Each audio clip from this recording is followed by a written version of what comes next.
What's up, everyone, and welcome to another episode of NF Twins. Today we're talking about VO2. No, it's not the new fucking game that is launched by EA Games. Or not, neither is it soft drinks, Lucas. What is it? So VO2 is Google's latest text-to-video model, and damn boys, it's looking good. It just launched yesterday. Actually, let me just quickly share my screen. It is crazy. In this episode, we want to talk a little about VO2 as well as Sora. So for those who don't know, Sora is OpenAI's text-to-video model.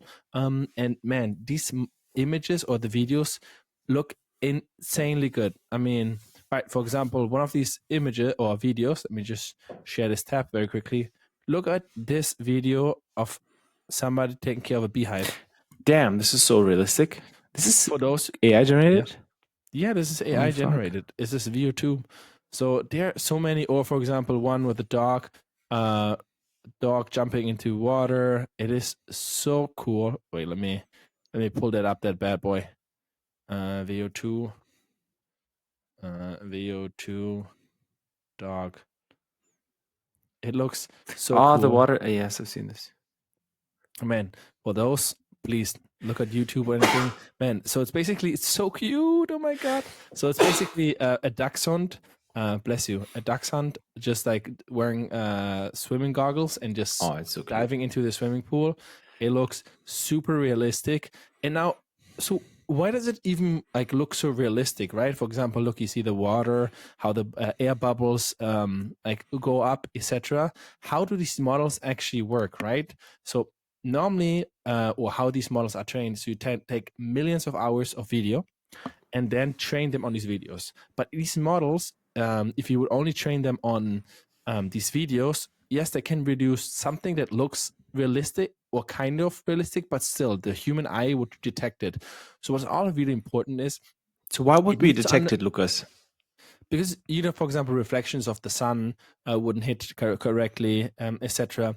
And that's where it's called world models. So these models become now world models like Sora, VO2, and these world models take also the physics into account. So for example, for gamers out there, if you see like shader rendering, etc. from NVIDIA, we've been there like for a long time. We've seen it in video games when like how the sunlight hits the surface of water and then it gets reflected. These models have a huge impact as well on these image or video generation because they're taking it from there. It's not even that. Like, think about it. It's every single surface.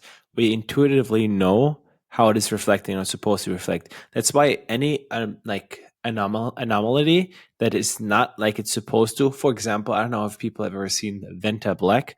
That's like the black that is the darkest black ever. That just absorbs 99.9% of the light or something like that.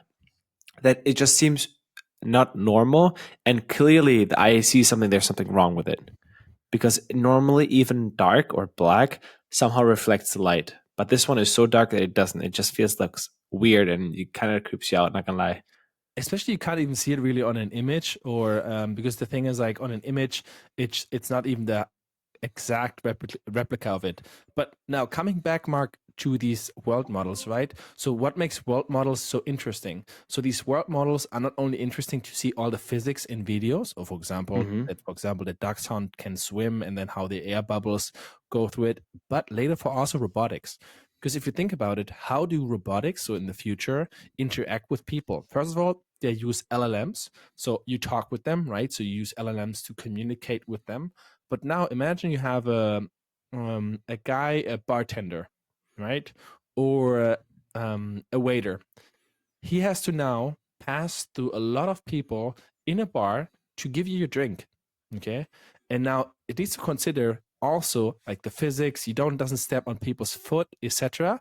And that's like very, very complicated. That's where these world models get more and more important. So that's like really, it's like we're seeing over the next few years that like when they get intertwined, of course, it's not text to image generation or video generation, but just these world models in general that helps these robots to interact much better in the human world. Man, I was thinking about like a few years ago, not even AI. I think about video games, how they have evolved, like when we were younger to nowadays. How like I don't know if you've ever okay, for those who are gamers, have you ever played video games and they saw something on the water and how it reflects? You think it's super unrealistic. And then we live in Barcelona, so we live close to the water. And when the specific lighting is at like towards the night, it actually looks exactly like that. And which is the crazy thing that I was always thinking, man, this water looks so unrealistic. But the light actually reflects weirdly like that from it.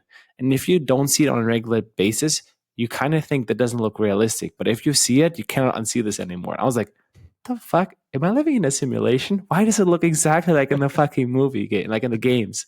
So that's like super cool. And I think about now you can create this with AI. I've also seen something else, Lucas, not talking about this, that I saw this on Instagram reel. I think I did not send it to you. So this was this guy, and he said, like, this is the future of how movies are going to be made. So he was basically just in his room, and you can see in the first scene, he walks and sits down basically in a room. In the next scene, like how after AI modeling, he looks like fucking Gandalf, has a fucking staff in his hands in the Also, fucking forest. AI enhancing. Exactly. So basically, all these scenes in Uh, top rendering, you still do the motion, but it yeah, just renders everything on top, which is yeah. fucking insane. Because think about it CGI. this way.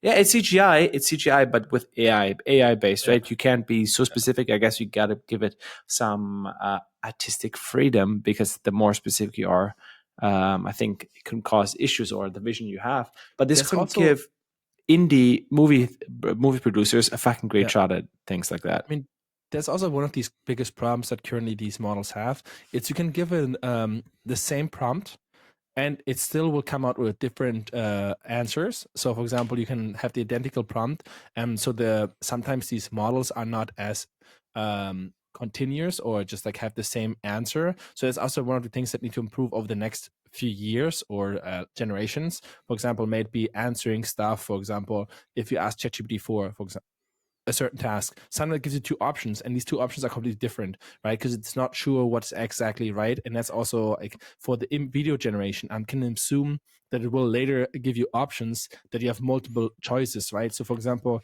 yeah, I'm No, looking I at think it's great. I think that's great because think about it. If it's always the same, first of all, it wouldn't make sense. It's like two brains, or just ask it again. You can ask yourself. If I ask you look at today this. about a question, you're gonna answer it then different than tomorrow. Oh my god, the labs! I saw golden No, retrievers. the golden retriever in New York, just Yeah. like walking there, and like look, they don't disappear or appear out of nowhere. Because that's the thing at the beginning, right? We saw It like walks a little funky foxes. in the front. Yeah, but like look here, the humans like on the Christmas market, Yeah, it's pretty cool. it is pretty. Or here, the lady with the sunglasses, it is crazy how realistic it becomes. Oh, here, look at this. Look at the So on the one of these right. things, always when I see these websites, I'm like, okay, how many fucking prompts did they Oh actually yeah, try to get to this? I mean Right. we see it from our own experience, right? So like prompt engineering is an art, right? It's not like you just put that in there And even then, and you need a little bit lucky as well. You need to be a little bit lucky because at the end of the day, it's just like, yeah, the prompt, same prompt. You send it twice. One yeah. one time, a person has three arms. The other one, fucking everything is fine. Yeah, or there's like still defects, right? And then you can just like still retouch it with imprint. So you can like say, okay, please re-render the eyes because the eyes are not perfect. They are just like very blurry. So you can do all of that stuff, which is makes it really interesting. I would love to see how imprint will work on video. So imagine like you have the video and then you're marking something. So first of all, you need to identify the objects. So for example, you can say, hey, because the objects need to identify it. So maybe let's say let's take this example of Sora here. Let me share my screen. 1 second, ladies and gents. I mean, I think that. So I mean, look, since you need a time access on it, right? So you need to be. you have the tiger. Yeah, actually, I can show you that. Here they have. I've seen they have a timeline, so you can see it actually with timeline. Okay, you can't see it right now, but but for example, you have that tiger here with the Yeah. apples, right? And then you can say, hey, please remove the apples. They know that is apples, right? Because they rendered them, and they can say, hey, replace these apples with something else or make them move. So I think because it's an LLM based, you can easily, because it identifies these objects because it's rendered them, to change them, which makes it super cool. By the way, I think Oh, I I like it. saw the timeline here. No, okay, you I can't can see it see it. here. I know. No. I like it. It's super cool. So I think I mean we talked about it in a previous episode about Sora. I think like last year or something like Man, that. It's exactly. Just crazy how like much it's last gotten year. better. imagine that what we had, like we had, I think on Twitter we posted it, like we said, like Naruto running over a lake or something like this, and it was horrible. I mean, it wasn't Sora though. Horrible. It wasn't Sora. It was a different. It was a different thing. No. It was a different one, and it was a horrible. Like you couldn't see anything. I think it was just like an orange kind of dot, just Looked like a frog with a little some. bit walking. It was horrible, but now you look at it, it's just amazing. Also, with the first releases, when you first saw Sora in the closed beta, Yeah. and these images of the foxes, where they just like they look super realistic, but they don't have the physics, so like they're just appearing out of this nowhere, which just makes it really, really impressive. And I was like looking forward what the impacts are. All right, Mark, what do you think are the impacts of the future for each of these models, so we can give the audience a little bit to think about? So, for example, what I'm seeing, well, you can think about it. So, for example, what I'm seeing is it would be really cool for social media. So, for marketing, it's not technically that you have your product in there, right? But you can have like backgrounds, etc. And then I'm sure they will create a company where you can just like throw your image there or 3D render of your product. Okay. And then it will adjust the physics of it. I'm sure there will be an API. So basically, let's say the pool thing. Okay, you don't even have to throw your product into the pool or something like this. You have your product, which can't be changed by Sora, is an object, and that needs to be then adjusted to actually being dropped into the water and creating all these waves, right? So this is like for anything like video creation, super cool for ads, etc. I agree with you. I think we talked about this in another episode as well about it. I think this is exactly where it's going. I didn't make the connection with the fixed object, but now I see it as well with the fixed object. Like, hey, because you can, it's basically like adding, what is it called when you don't, the image is saved, and you don't want it to be changed. I mean, you can, and similarly, you have it in text to image. You have exactly what is it called? the IDs, so the seeds, right? So Exactly, seed, exactly. So you Yeah. basically add the seed in there, which is a miniature rendering within a massive rendering, which I think is super, super cool. And they probably at some point have it 3D. I was thinking also about, I saw it the other day about how AI video editing will be in the future.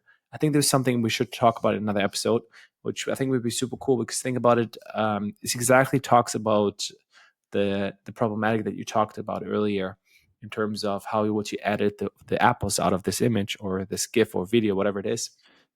I mean, that's a And great thing, though. That's it's super exactly the cool. great thing. Exactly. And then you could do Because that at identifies some it. point. You would just talk to the AI and do it. You just do, hey, you're the director, and then you work for it. I think they will be very repetitive because AI will not get it all the time, but eventually we'll get there. 5-10 years. Fuck yeah, there we go. I think that's in general something that I really, really like about the AI space. So, for example, if you look right now at mobile phone market, like the last two iPhones have been basically the same. I think they have only been changing. That's been the USB-C, Lightning to USB-C. But besides that, nothing more. Like an AI chip, that's it. But if you look at all the features or companies that can still be built on AI, because there's so many things, especially with the new tools that are coming out from Sora, etc., where like it gives so many companies and startups like abilities, or for example, help out middle class, what's it called, companies like SMBs, small medium businesses, Yeah. right? And especially for B2B, like B2B, man, you can make their life so much easier, maybe being AI receptionists, etc. Oh, for sure. Crazy. There's a lot of things to do there. I think, Lucas, it's a great episode. Short. All right, sweet. everybody. So please leave us the comment. Let us know what you think. If you want to have a better review or bigger review of Veo 2, we definitely want to try it out. It looks super sick. Check out the video for sure. And of course, catch you next episode. Peace. Peace.